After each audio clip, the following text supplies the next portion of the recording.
To begin our discussion on large vehicle accidents, we should first define exactly what the DOT considers an accident.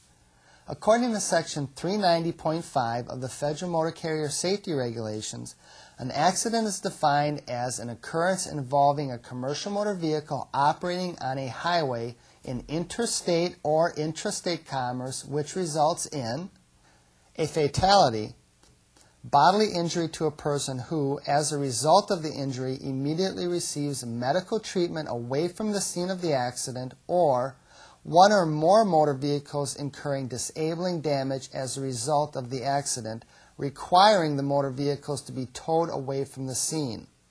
And that's it. That's the definition of an accident according to the DOT. There is a lingering perception among some in the motor carrier industry that the definition of accident also includes a property damage dollar amount. However, the property damage threshold was eliminated from the definition quite some time ago.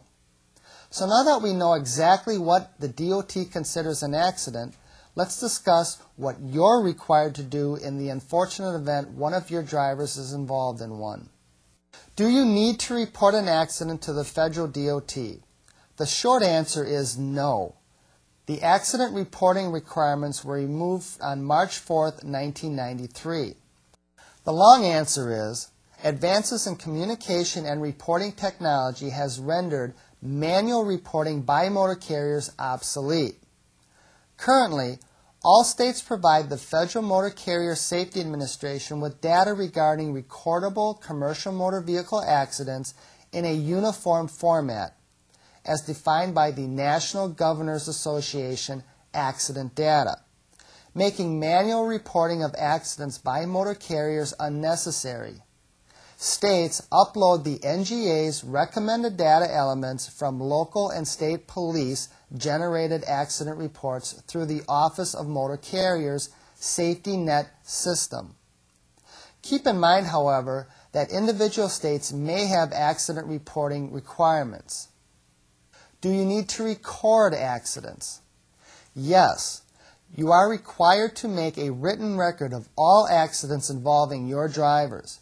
According to Section 390.15, a motor carrier shall make all records and information pertaining to an accident available to an authorized representative or special agent of the Federal Motor Carrier Safety Administration upon request.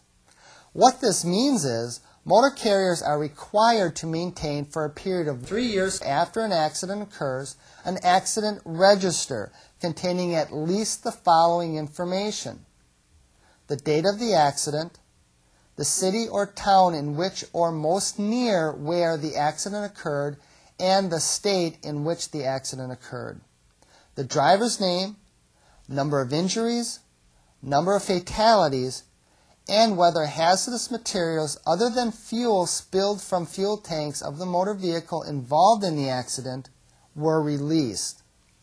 Finally, the last issue we'll discuss is preventability.